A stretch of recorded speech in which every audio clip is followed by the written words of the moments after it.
Hey everyone, welcome to the True Man Show. I'm your host Bradley Wescott, and tonight we've got Dr. Joe Delaney coming on the show. We've been threatening to get this on for a little while, but we finally made it. He's coming on. He's been giving me some stick in some of the posts of late. Scared me at first, but I'm told he's a lovely bloke, and I've seen some of his stuff, and yeah, he is. He's all front. He's actually just a big heart,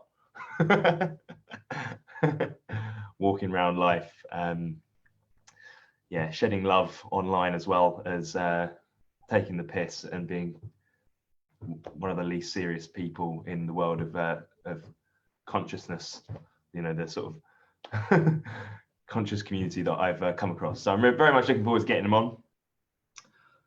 I don't have a huge amount of wisdom to sort of just, normally I sort of start the show with saying something of how my day is, but to be honest with you, I've been a little bit jaded today because I went out with Steve and Shanine Mooland yesterday. They always lead me astray, and got me a little bit inebriated, and that's all their fault. I take no responsibility.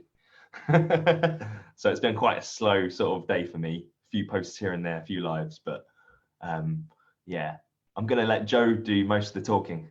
I'm gonna bring him on. Looking forward to this.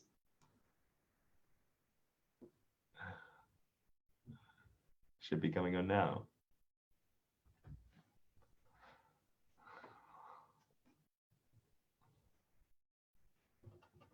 Aha. Here he comes. Brothers, my boy, how are you? I'm all right, man. How you doing? Well, I'm plodding along, you know, what can you do? I've just seen you've just written, hurry up. Yeah. God, you don't half go on, don't you? Well, so I'm told. So go on then. What's occurring in your life? I've watched some of your shows and I've watched these single ones that you do, you know, when you're waxing lyrical about the world and stuff like that.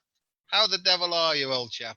Yeah, I'm all right. As I was saying, I'm a little bit tired actually. You can see my eyes. Yes. They're a little bit tired because of Shanine and Steve yesterday. So yeah. They did it to you, did they? They did it to me. They took me out and got me a bit drunk. And that's what life's all about, isn't it? Sharing with people that you love. Yeah, man, it was like, I'm so happy to have connected with those guys, and they're becoming like our little sort of tribe, our little family. And of course, they're having a little baby as well. We've just had a baby, so it's like really nicely, yeah, beautiful kind of timing in life there to sort of bring us all together. And they're just hilarious people, really. We have a good laugh and just take the piss out of the sort of stuff that we do every day online, and you know, the sort of the work that we're involved in and stuff. Because I think what we're seeing actually is too many people taking all this stuff too seriously, and it's a load of rubbish, really. It's yeah, I'm afraid so, mate. That's the conclusion I came to after years and years of misery, stress, anxiety, depression, and suicidal thinking, you know. Right. And that's why I am no longer miserable, and I really can't take serious people serious anymore. You know, I'm just not interested in being around them. You know, I have to work with them in an academic way, but you can't engage with a heart that's not open. You know, and I thought that you could, because since I was a very early child, I've always picked up on feelings. You know, and it's strange that I used to be in the company of people who I thought had no feelings. It's just that they were closed down. You know, this is not a criticism. It's just that different people are at sort of different energy states, you know, and you can change your energy state, as you well know, you know, through taking drink and drugs and all these sorts of things, you know, and that gives an impression of freedom and opening. But, you know, in my opinion, I think it just gives you an inkling of what freedom can be like. And my thing is that you've got to go and find that by yourself naturally then, in order to maintain any sort of sustained open-heartedness. I've got no idea what I'm going on about, but it doesn't sound. But sounds good, man. It sounds all right. Yeah, I think I'll carry on. maybe we can record this and we can flog it to the nations, as being very like wise people and stuff like that, Don't tell them we're not. Oh no, Keep the pretense going. absolutely. Now that nobody's listening, let's say what we feel like, I know loads. I know that my job is to help to people get over themselves and to have a laugh and have a joke and have a smile. I think miracles and magic happens, right, in hilarity. I really do. I don't mean stupidity. I just mean sort of open-heartedness, forgetfulness of your ego self. What do you think about that? Yeah, well, I like to chuck a little bit stupidity in there as well sometimes, but yeah, I agree, man. And I think like laughter and comedy is the access to most people. You can like even the sort of the most shut down individuals, like if you can access them through having a joke, like that's like, you can get to people's hearts that way. And I think that's I think like laughter is the key really to reaching the people out there who otherwise wouldn't want to engage on the level of sort of heart. I see that as that's why I want to make this show a lot more just about regular people having a laugh rather than. I think it's the ordinary people. I've said this to Shanine a lot, and she agrees, because her and I have a very, very deep, heartfelt connection for some reason, and whether that goes back eons, it doesn't matter. I'm not arsed trying to work anything out anymore, And Steve, he's a lovely fella, Steve. He's my hero having to put up with her, you know what I mean? And because he's like a cool dude, and the very fact that he's into animals and rescuing animals and stuff like that, that opens my heart even more to him as well, And it's obviously I have more contact with Shanine, but Steve pipes up every now and then from the background, when he's feeling courageous and a bit brave. But I came down, last summer. I came to Brighton last summer, and I met up with Shanine and Boggy, and I had a lovely, lovely day, and it was like, when there's no pretense and you just meet people for the first time and you just know that you know them at some sort of level. Yeah. Well, that's the sort of, feeling that I had. And I must admit, I have that like with a lot of people these days. Yeah. But there are some people who just don't feel that open flowing feeling. And now the old Joe used to try, and if there was like 20 of my friends in a room, or 20 people in a room, and 19 of them with my friends, I used to forget them and go and try and win the other one round. You know what I mean? No, it's true. I used to try and spend all my energy so that everybody could be my friend and love me. And I know now, right? I nearly said a swear word then. You can say, let's get the swear words that way. Fuck that. Yeah. But fuck them, you know what I mean? And the thing about it is, I used to do that and try and win them round because I was insecure. Why don't they like me, And a lot of these drives were coming from an area that I had no idea about, that I was completely unconscious of, And over time, I've learned to be more tuned in to my body's sensations, and also to realizing that every time I have a disturbed feeling, it's my ego that's threatened, and that's become very important to me. And the way my ego shows it's threatened is by some part of my body will go into fight or flight, And what I try and help people with now is that if they're feeling disturbed, what part of your body is tense? Because some people get tense in the head. That's their characteristic defense. They get very highbrowed, and some people get really sort of they look very intently with their eyes, on the lookout. Some people get real head, neck, and shoulder tension as they're also looking out. But that's the defensive as well. That's the I'll punch you if you get too close. So my job is to sort of help people to take their eyes and look within themselves in every situation they find themselves disturbed in, And so if you want to call that like self-awareness, because Bradley, I've only learned this myself. I didn't have a clue. I just used to get pissed. If I had disturbed feeling, I'd get pissed or wrecked or off my head in some sort of way, anything at all, so that I could dumb down and numb down these feelings, so I didn't have to pay attention to them, So I was living, if you like, a completely automaton reactive life. and thought I thought I knew what was going on. You know that expression, "No all knows football." You know that one. That's what I was, mate. People would say to me, what do you think about this, or can you tell me this? I never didn't know the answer. I just come out with a whole load of blag that sounded very, very feasible. So I don't do that anymore. If people Are you ask me sure? what, pardon? Are you sure? Well, I'm not sure. I'm not sure of anything, to be honest with you. Shireen still thinks I'm a pathological liar, and I could be, because denial and delusion means that you don't know you're doing it when you're doing it. You just You fully know, believe. You fully believe your own bullshit. I, I can bullshit like that. I can bullshit even better than you, and I've heard you. I've watched you. You know what I mean? You, Okay, I believe you. I think you're like a blag merchant extraordinaire, and you've started to find out that maybe you don't know everything that you've been going on. Fair enough. Fair enough. So you just discovered all this by yourself. You started going, hey, what's that feeling in my body when I'm pissed off because that person's done something I don't like, Or No.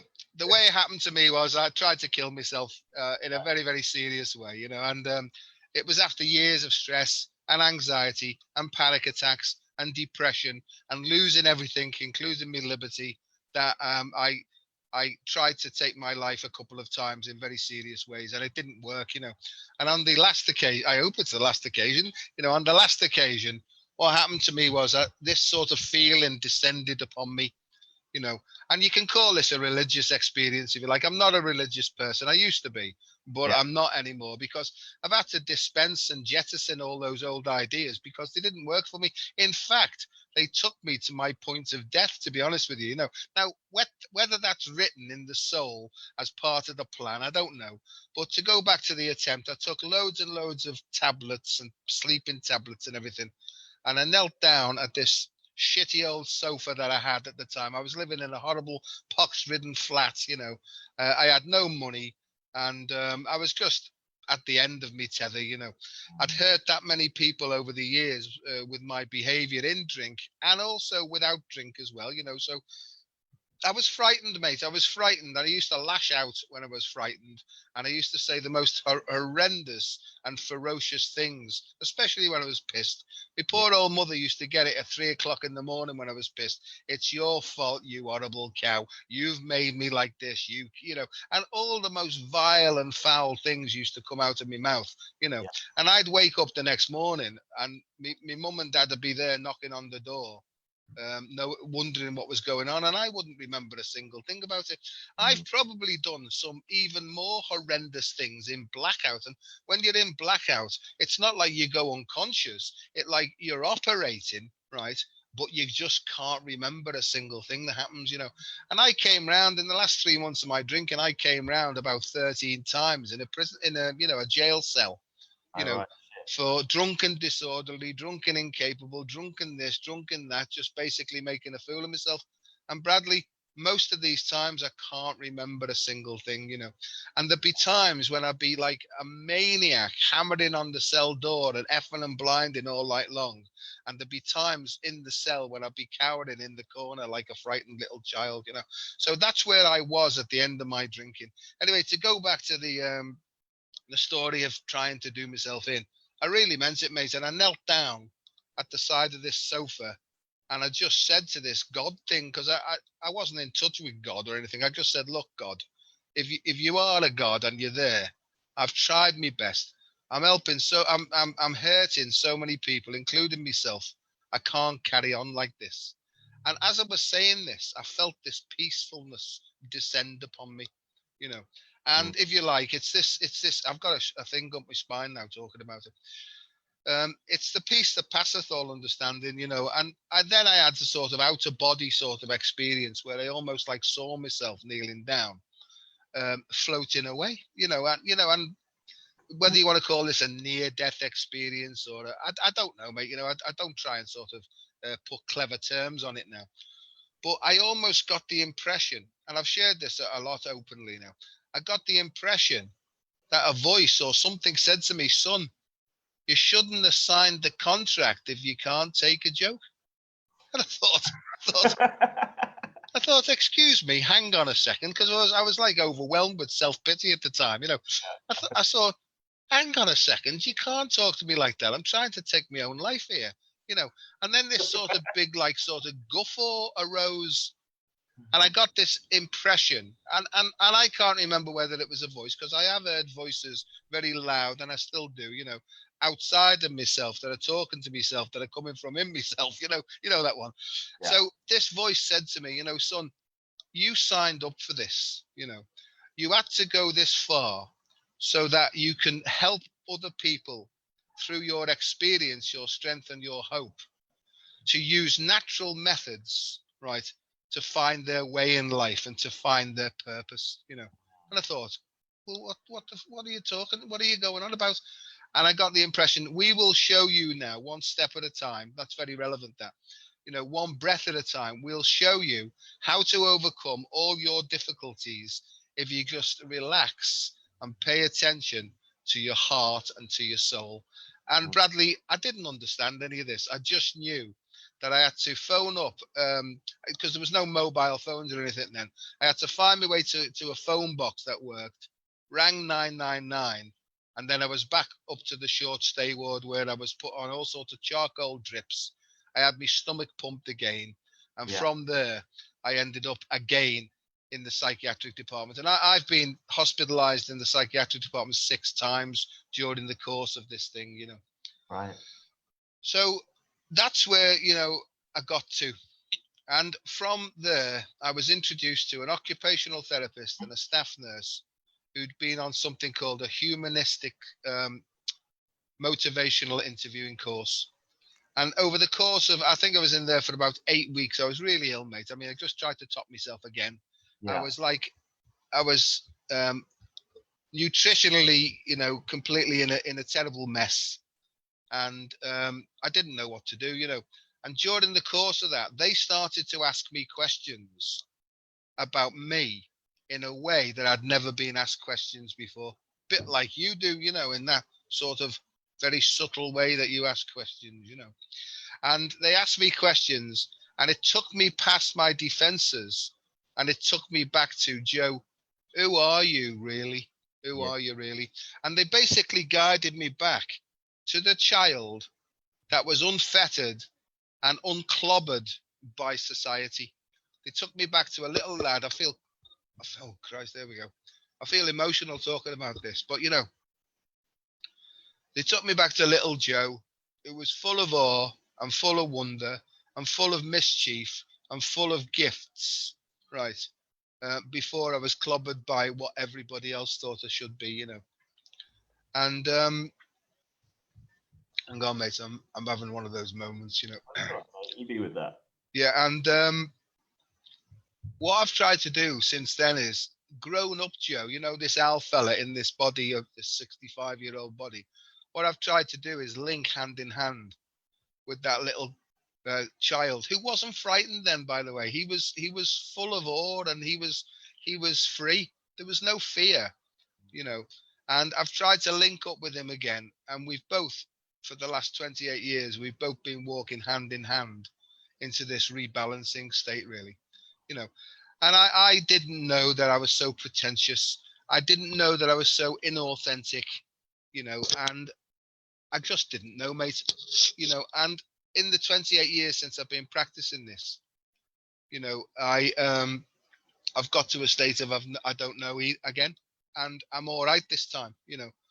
I wake up every single day not knowing what the effing hell is going to happen, and I trust the process, that there's something bigger than me that's shielding me and guarding me and guiding me to the dream that I've always wanted, you know. And that's what's happened to me, mate. And I think more than anything else, even though I'm supposedly an academic and I'm supposedly reputed in my field internationally and nationally and all that shit, you know, that's not the real world to me anymore. That's just the world, the 3D world that I've got to stay in to make some money to keep going, really, you know. I know I'm going on, but I'm just letting it come out now as it's supposed to, really. No, I love the story, man. It's really powerful. And yeah, getting in touch with the child for the first time, that's a fucking emotional one, isn't it?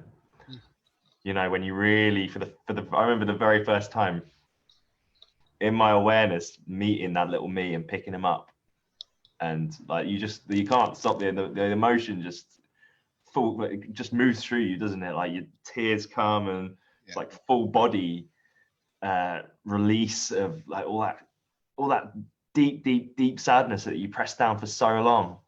He's every turn of the road, every time like I was sniffing drugs or really abusing myself, and all that behavior was really just that little child going, hey, I fucking need some help, but I don't know what the fuck to do. So you're acting out in all these ways to try and bring some, what you think is going to bring you some fulfillment, but you're just actually recreating all of those experiences to back up all the shit you've been telling yourselves all those years about what a piece of shit you are, and about how worthless you are and how unloved you are. And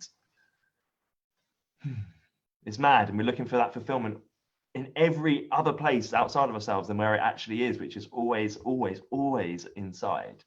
And that sounds to me like the journey that you went on all those years of like abusing and making other people responsible and giving shit out because you just didn't quite realize that you needed to turn the attention on the inside. And as soon as you did that, it's like everything started. You went on that journey of walking hand to hand with the little child into your future, to become the, So you were talking about,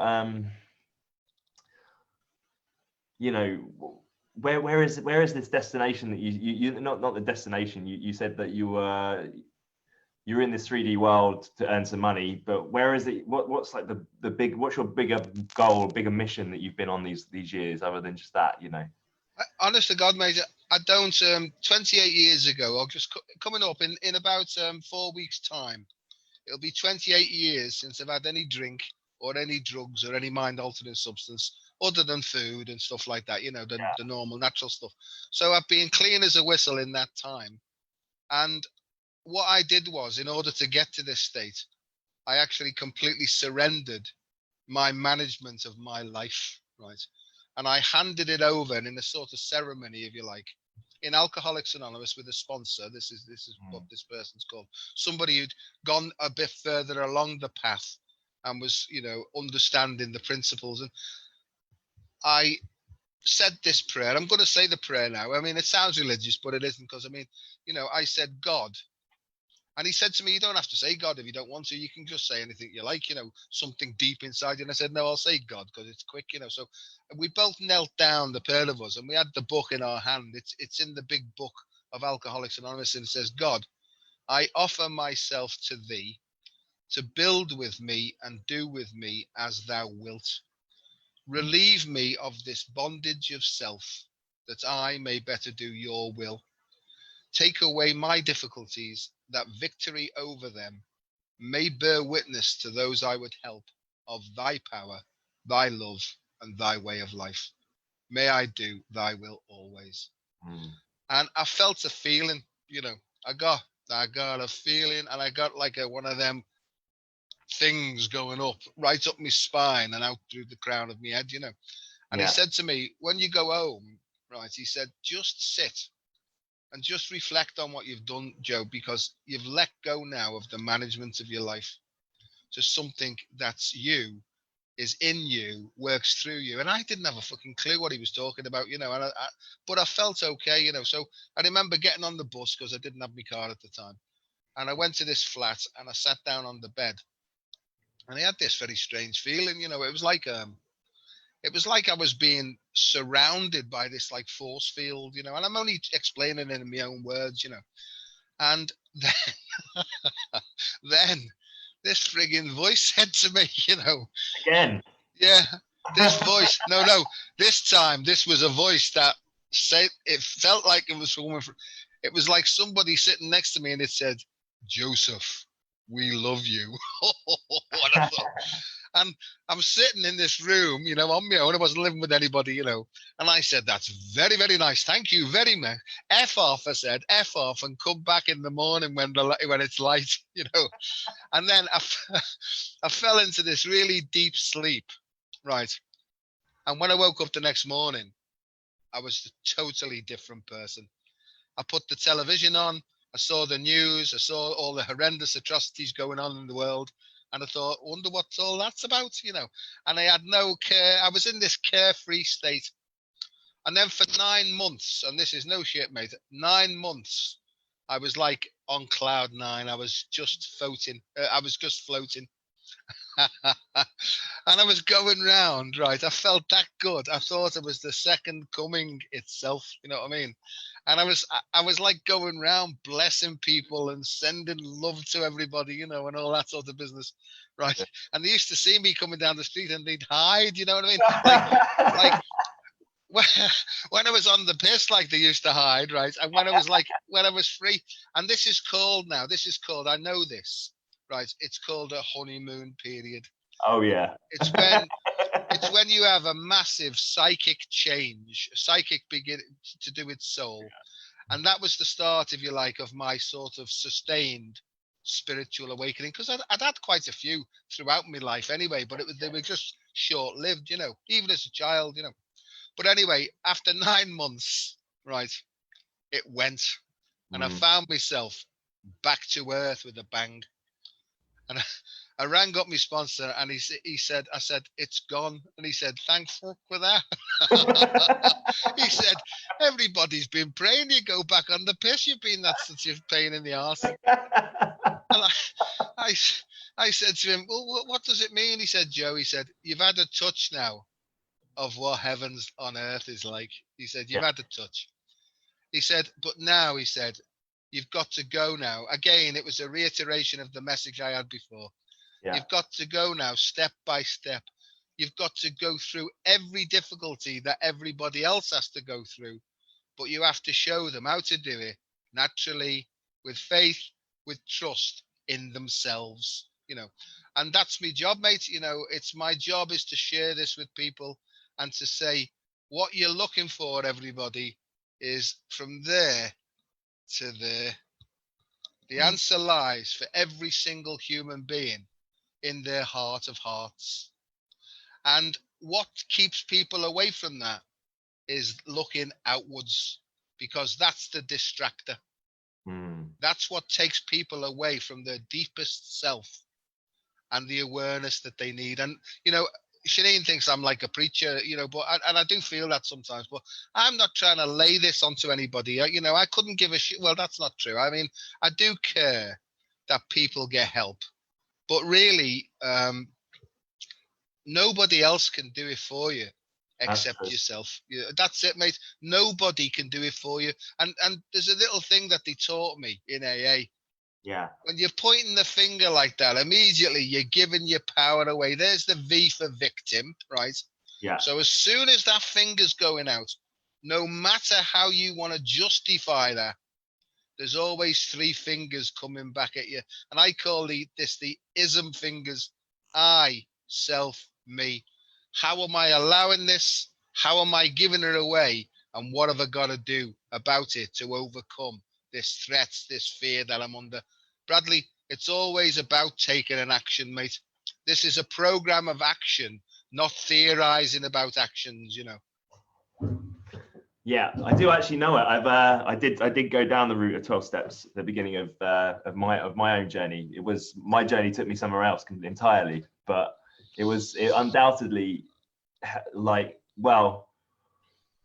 shifted me out of a really, really deep, dark place at the time. And what I love about recovery is the community and the way that you're supported and held. And those rooms that that's where you discover real vulnerability, and it's the vulnerability with people on the same journey trying to achieve the same thing, which is so powerful, as well as the structure of having someone that you can ring anytime, and they'll always be there for you. Even if they can't speak to you at that moment, they'll give you a call back the next day. They're there to support you.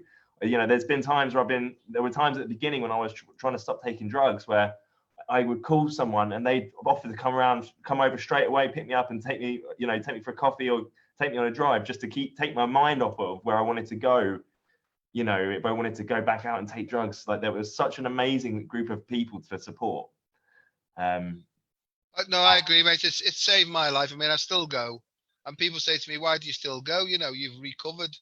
You know, I've recovered from the alcohol bit, but I'm still recovering all the fragments that were, distracted and diffracted of my soul. And I didn't understand that when I got in there. The 12 steps of recovery, people think it's like some sort of brainwashing thing, and it isn't. What it does is the first 9 steps, they clear you, right? Or you clear yourself of all the shit that you've built up all of your life, And then when you've got that sort of freedom and you start to awaken, what happens then is day by day, you tune in deeper to this higher intelligence or this inner operating navigation system, and you listen to what it's got to say to you. And it's you, but it isn't. I mean, and let me try and explain. I think I hear people getting mixed up, and it could be me the way I'm, please don't believe a single word I say. And I mean that, but if it sits right with you and it feels right, well, go and research a bit more about that. But what they teach you in AA and all these other because 12-step program's not the only way, there are different ways to do things, but they teach you, it's called know thy enemy. And I know there's no real enemies. I understand that. But what they mean by that is, what are the symptoms of ego attachment? And the symptoms are resentment, anger, lying, self-pity, grandiosity. They're all the symptoms of the ego. Now, there'll be a lot of people on here, right, especially who live close to Brighton. There'll be a lot of people on here thinking, hang on a second, no, surely we can keep up now. And what I'm saying is, they're the symptoms of a little child trying to duck and dive and dodge and weave and get away from the steps that they need to take to overcome their fear or their pride, because there's only 2 things that can block you from going forward. And that's fear on the one hand and pride. And the pride is not proper pride, it's false pride. When you intellectually think you know what you're talking about, but really haven't got a clue, Well, that's kind of covering fear anyway, isn't it? It's like fear of being found out and that actually we're trying to avoid feeling ashamed really in those moments. It's like, because shame is one of the most difficult things to face in yourself like that. It's like, that's been a lot of my journey this year, is to really go into my shame, because it was my shame that kept me small my entire life, that stopped me from showing up in this way that I do now. It stopped me from having this, being the person I want to be, expressing myself. I want to express myself, and it is a killer. It's a killer. It's shame that drove me down the route of alcohol and drugs anyway. That's because I couldn't be with who I was. It's hard, mate. I mean, because I think that we all suffer from, we're all sad, and by sad I mean separation anxiety disorder. And I'm not talking about separated from your mummy and your daddy and your sisters and your brothers. I'm not talking about that. That's a sort of physical manifestation of it. I'm talking about from the primal separation, right, where we bifurcated and came out of the so-called Garden of Eden, and it's a process that all human beings have to go through, so I see that this bifurcation, we go from this sort of naive freedom, and we have to go then through, if you like, this DNA type structure, like the Jacob's ladder, and when we get to sort of self-actualization, the 2 bits join back up again, and then we can move on to the next adventure in the soul's progress, and that I see all this stuff playing out now, and stuff like that. And so it's the opening heart where the child becomes free again, the golden child. Once that starts to be free, I've got it coming up my spine again here. Once the heart opens and the child feels safe to come out now and express its true self, mum and dad and the divine masculine and feminine get back together again, because it's the child that heals the parents, but it's got to be allowed to play out in its own innate intelligences, and that's why we're all completely different. What I'm seeing, Bradley, is that the heart, the Christ, the child, that is the sort of central moderator. I got this morning. I got the heart, right, and the 12 disciples, and I got, when the heart opens, each disciple gets an opportunity for a personal, academic, and pastoral tutorial. And I thought, what are you trying to show me now? And I said that each of these disciples, half masculine and half feminine, right? Each of them is a specific frequency. It's a specific gift. It's a specific intelligence, right? That when the heart opens, when we have spiritual awakening, we begin to access the ability of the 12 dimensions of what it is to be fully human. And I have to say then, just hang on a second. Would you like me to write that down? Like, because you give me that a bit quick, So what I'm seeing is the 12 cranial nerves attached to the 12 meridians, the 12 meridians attached to the 12 signs of the zodiac. I'm seeing all this cosmic sort of connection now. But this, honest to God, mate, this is what I got this morning. Because I then say now to me heart, I say, well, that's all very nice to have all this stuff.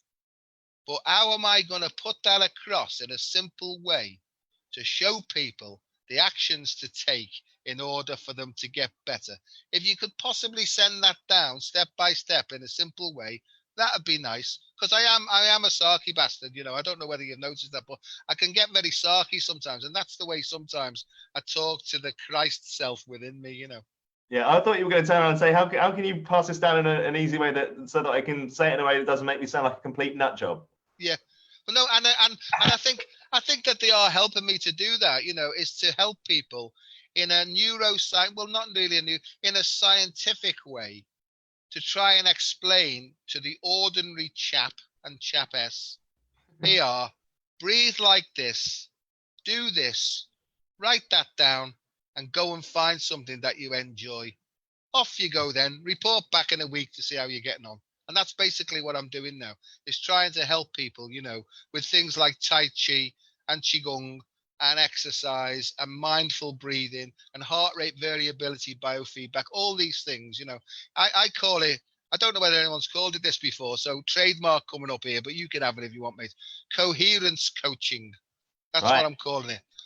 CC, carbon copy, coherence coaching, which will take you away from becoming a carbon copy of anybody else. I like that. So this is all stuff so you went down this path with you've stayed in AA and you've developed you got off the drink and the drugs, developed a relationship with yourself, with spirit, with something greater than yourself. You've started to, I take it from there you started to help people within the program as well as a sponsor. Yeah, I've sponsored loads of people, mate. Yeah, still do. That's a part of your ongoing, I guess you learn something completely different from that kind of perspective. But now you're taking that outside of the rooms and being and using all this stuff that you're getting. It sounds like you've got a really, really clear channel now through your heart to connect it to source or whatever, however it is you see it in yourself. And you're just getting all this information come through, and now you're using that to empower other people in their lives and help any other people who want to kind of reach out. Coherence coaching. Yeah, and that's and that's what I feel is my purpose today. And you know what, mate, it might change tomorrow. But here's the thing. I only know a small bit of this, and I'm not blagging when I say this, because every time I scratch the surface, a whole load more good stuff comes up, and I think, Jesus Christ, this is so bloody brilliant, this world. And and what I'm beginning to see is in all people, every single person now, rather than be criticizing them now, I seem to be being shown the intelligences and the specific talents that they've got, And so I've also developed I've developed loads of things, because, or should I say, these things are coming to me. They come through me, not from me as such, So it pops up like a bubble to say, here, son, look at this now.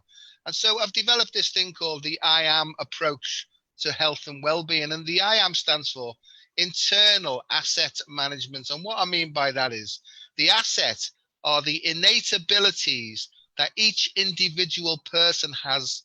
And then I encourage them to develop those strengths, right, until their self-confidence and their self-worth comes back to them, or they refined it, because we all had that. We all had all this confidence to start with. But this is the method of how to reconnect them or help them to reconnect with their innateness and their essential abilities. And when they've practiced this by taking action on them, then they get more confidence, and then they can start to work on the things that are still out of balance, you see. But it's always to start with the strengths and not the deficits, assets and not deficits. And that's completely opposite than what the Western world of education does, because what education does is you might be bloody brilliant at certain subjects, but they tell you, forget all that. That's not important. You need to do numeracy and you need to do literacy. These are important things. Mate, that's bollocks. I've got a brother, right, who's a millionaire, God knows how many times over, right? And as kids, he couldn't spell or read to save his life. But you know what? He could count money. Yeah. He could remember figures and he could count money. And he was able to influence people. This is how he influenced. I love it because he helped me. I won't mention his name, but he helped me, right, when I was in the depths of despair. He used to find me in a gutter somewhere.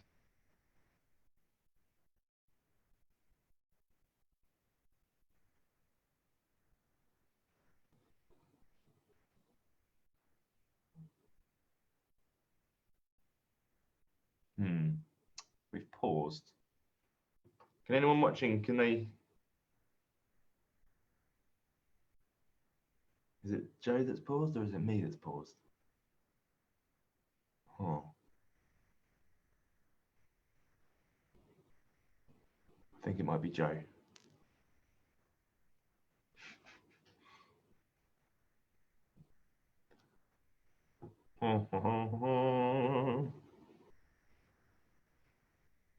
Okay. Hopefully he'll come back on. He was right in mid-flow there.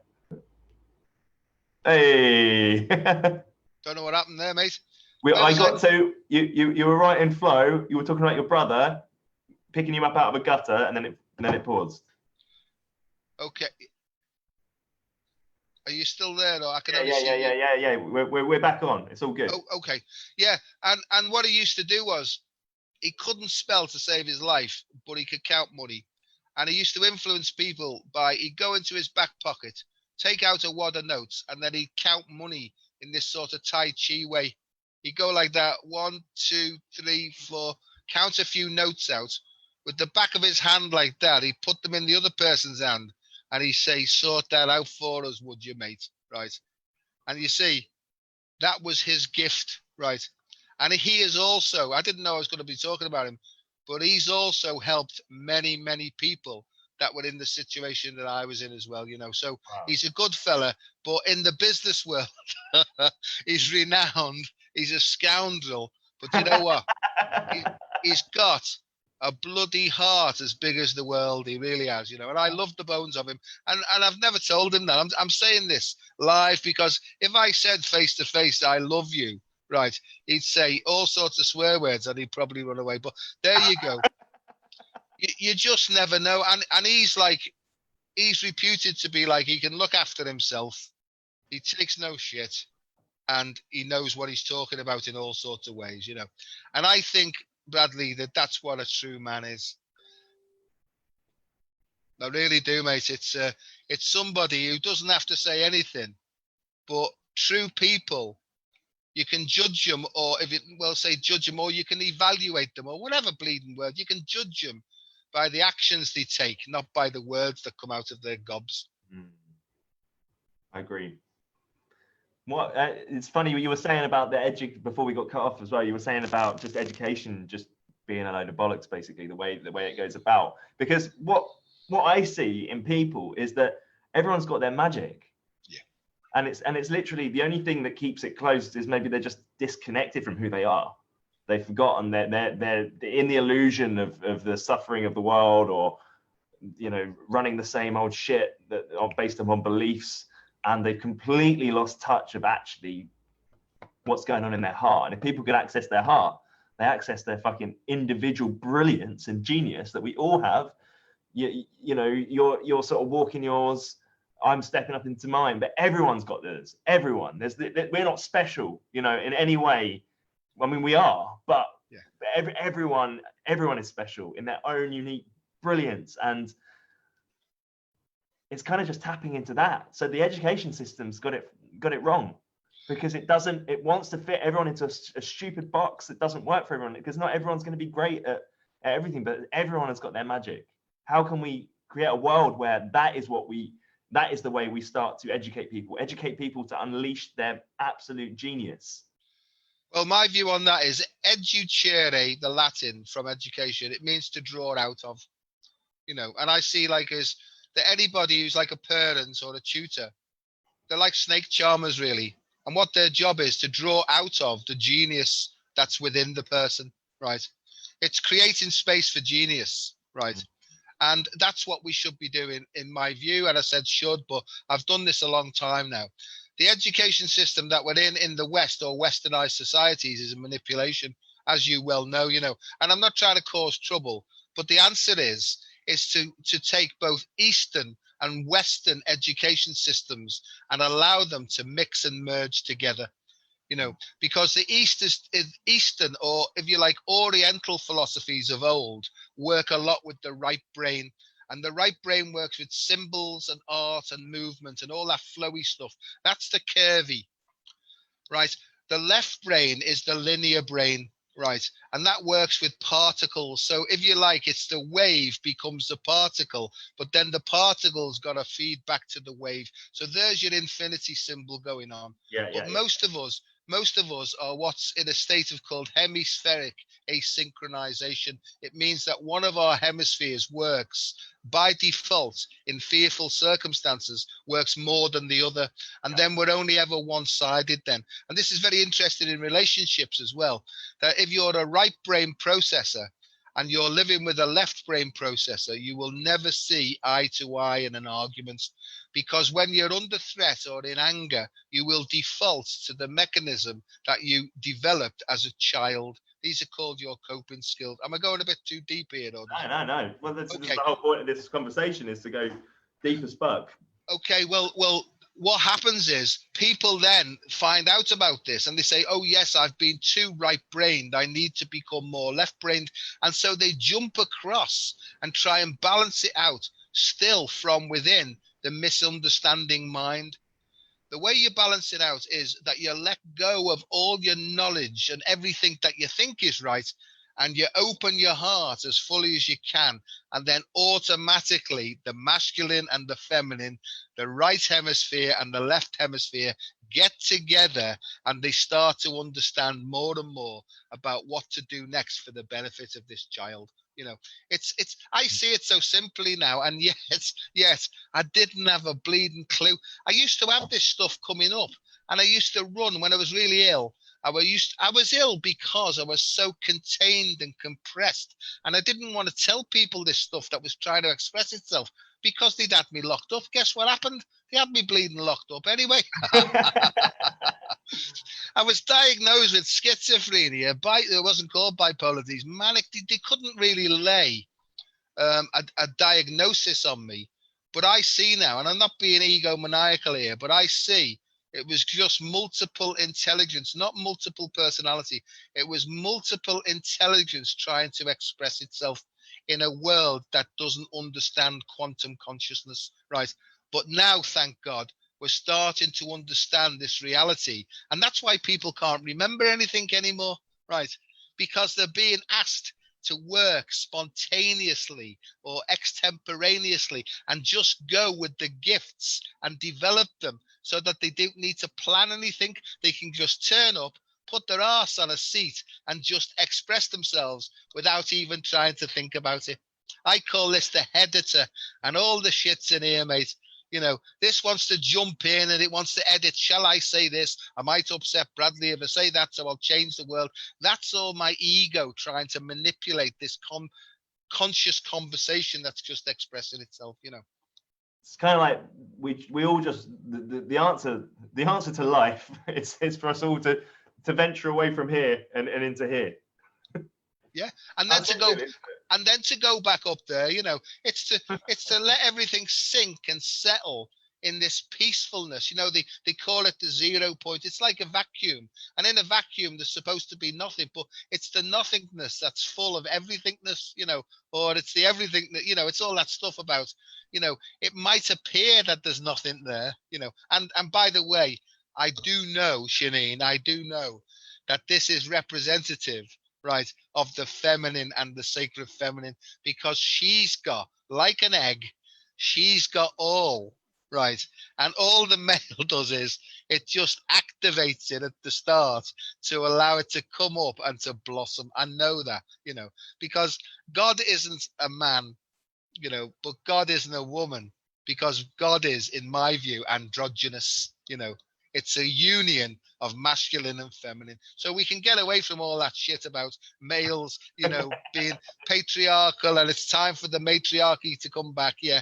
Not enough. I've watched these women down the gym, because I do that. It's an old habit, but I watch the women down the gym who are trying now to become like muscly as fellas, so that they can take like big bats and beat up all these fellas. Do you see what I mean? And it's I've got, probably, yeah. I mean, I feel you on that. I mean, we have had the patriarchy, and it's affected. yeah. It's affected men and women in different ways. The way I see it with women is there's a lot of anger, understandably so. And with men there's a lot of shame. But it's like the healing really to come into that union, as you put it. So because obviously there's been this like victim persecutor dynamic going on, and now it's kind of shifting. Women are rising, and there's a risk that that everything could tip and we could move into matriarchy. If we don't all take responsibility for doing our own internal work and working through our own shame and our own anger. And I've actually got a program that I've been running recently, at the moment, which kind of deals with this. I'm supporting women. I'm representing the masculine, and they represent the feminine, and I'm having to be vulnerable and release my shame, and they're having to own their anger and step into their power. And when that drops, we're both able to rise together. And we're out of that victim persecutor. It's just we can be together in space and be and express, and both are empowered. We're out of that old dynamic, that old paradigm, and something really beautiful and full of connection and intimacy and love in that space. I agree, mate. I couldn't agree more. And most women, right, they only love men if they behave themselves. You know what I mean? Yeah. I know, because she's writing stuff here, because I can see, But what I'm trying to say is, I agree wholeheartedly with you. Right. I've just read that. I agree wholeheartedly that personal responsibility means not pointing the finger. And, it's not just men that need to change, because, nobody did it to us. If we signed a soul contract, right, then we are 100% responsibility. And what I'm trying to show people now is, as your heart opens, and the more it opens, right, you attract to you the scene, the scenario, the players, the events, all the situations where your soul needs to grow into its next stage of evolution. That's the real secret. That's what the law of attraction is. And if people keep attracting these really, I mean, including myself, people keep attracting these really hard lessons, and they want to blame some other bugger. If you only hadn't looked at me like that and did what I told you to do, the world would be a better place. I was brought up by a mum like that. And you know what? She didn't do it to hurt me or harm me. No. She did it to protect me. But her overprotection caused, it didn't cause it, but that's all part of the thing. Her overprotection, right, actually prevented me from feeling the pain and the suffering and the growing upness of my early years. I can see that now. So it's to try and get a balance between being cautious as a parent and letting the child go. And I think that's what, and I haven't got it sorted out, mate. I don't know all the answers, but I really feel that if parents together sit down, open their hearts when they don't know what to do about their children, and say, please, God or Spirit, shine the light of understanding so that we know what actions to take with our Jimmy or Billy or Jemima or Delphine or Leo or something like that, So that's my feeling, is that the heart knows. And when two hearts get together for the intense purpose of allowing the child to grow itself, I think that the world will change rapidly, I love that. course, I'm seeing it already. Actually, that the children come in as your biggest teachers. Already, I can see that in I've just had my first son, and what that's brought up for me to have to move through has been incredible. And he's, 3 months old. God knows what he's going to be like when he's 13, 14, 15, and he's calling me all sorts of like dickheads and. I hope he's the most awkward child possible, right? Because as you say, I mean, who wants a conformist type, He won't be. There's no way. There's not a chance. I'm so fortunate, because I get on great with my 3 kids now. I really do. And there was a lot of time is that I don't even remember being with them when they were growing up. I used to take them out because they used to get dropped off, and I used to take them out on Saturdays. I'd be pissed, afraid, not knowing what to do, not knowing where to take them and all that. So I do have regrets, mate. I haven't let go of all these things. I don't feel shame anymore, but I have some deep regrets that I can't remember.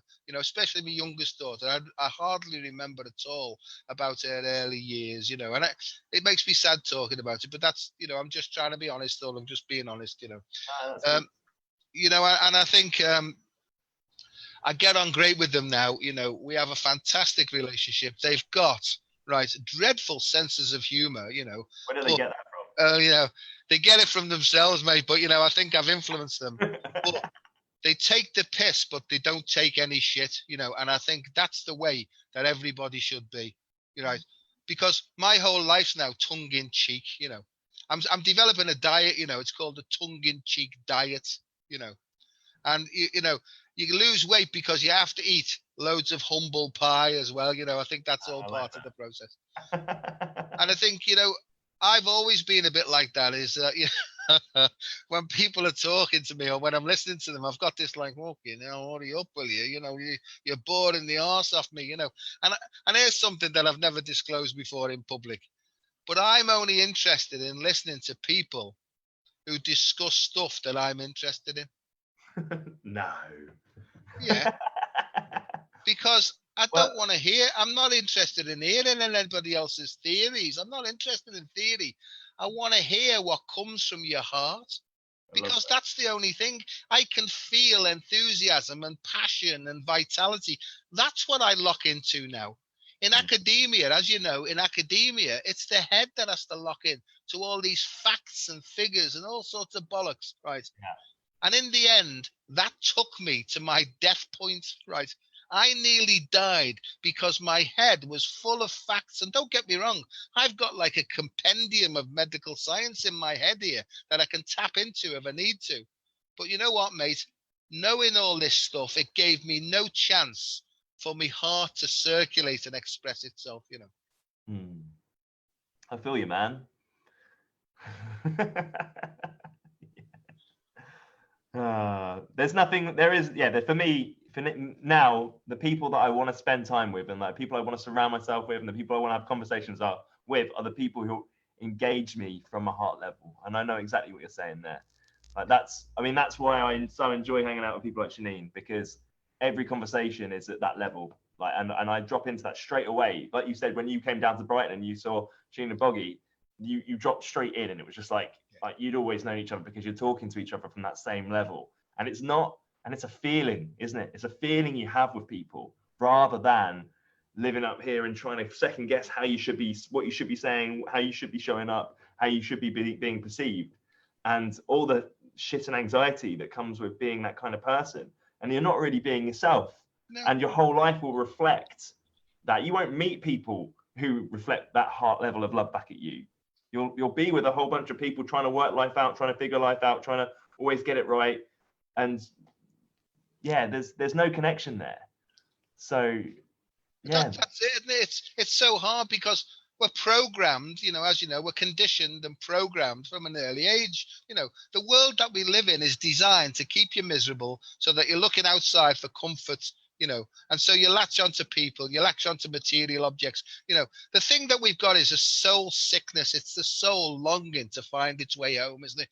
And you're not going to fill the hole in the soul. I feel like Robbie Williams here now. You're not going to fill the hole in the soul with something that's material, because that's a dense vibration. We need something of the highest vibrations possible, because that's when our resonance frequency, that's when we find it. And that's when we'll reconnect with who we were, who we always will be, forever and ever, amen, and all that sort of business, So it's funny because when you reach that space, when you're coming from that place anyway, you attract everything that you could ever dream of anyway. But the difference is that it's not through attachment, it's just through the universe is infinite. And when you're in that space of absolute, of gratitude, where you already have, it's just like things, you can have whatever you want, but it's that, you're coming from a place of, that that's not the answer to life anyway.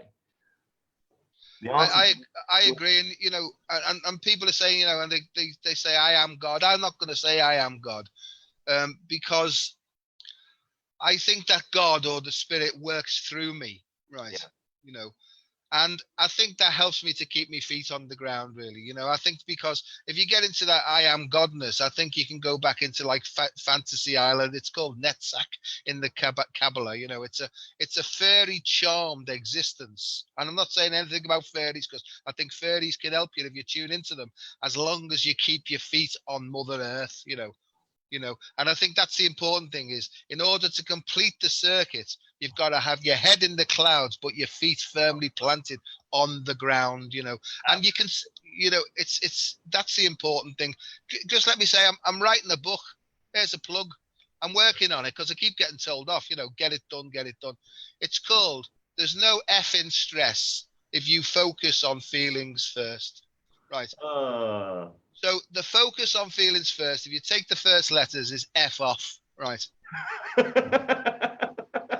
And so really, it's an F off approach to health and happiness, right? Oh, mate, that is just you in a book, isn't it? Well, do you know what? I got that years ago, and I've had this struggle. I haven't got it anymore. I had this struggle because I've asked my academic colleagues, what do you think about this? Because it makes me, I just roar with laughter on the inside when I say it. And they say, oh no, that won't do anything to your academic credentials, and guess what, mate? I don't care anymore. I'm still having a tussle. Shall I call it Dr. Joseph Peter Delaney, or shall I call myself Dr. Oscar Catwood, which is basically my pen name, So I'm still playing around with that. But that's where I'm up to. Cool, man. It feels like the right thing.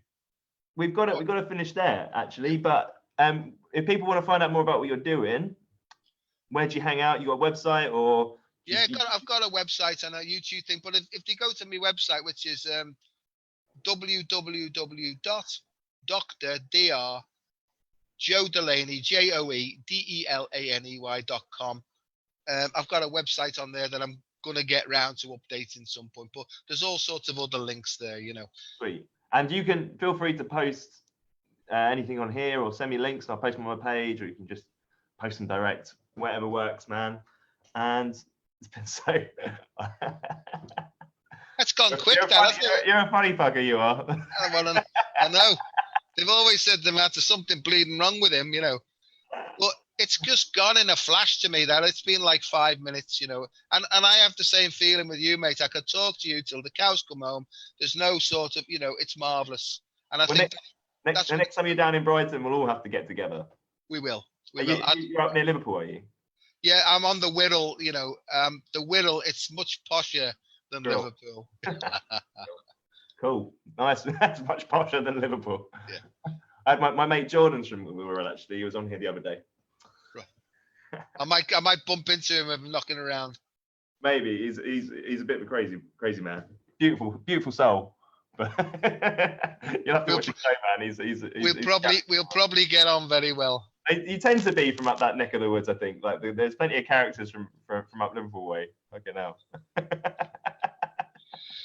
Cool, dude. Anyway, look, big love, man. And thanks, mate. For those of you watching, this has been the True Man Show. I've been your host, Bradley Wescott. We've been here live with Dr. Joe. Please share this conversation, share this man's message, this true man who's come on today. And I'm going to be back on tomorrow at the same time. It escapes me. I'll put up the post to remind me of who that is. But just sending you all big love, and see you again soon. Thanks, Take care, mate. Dr. Joe. Nice to speak to you, man. Speak soon. Bye. Bye.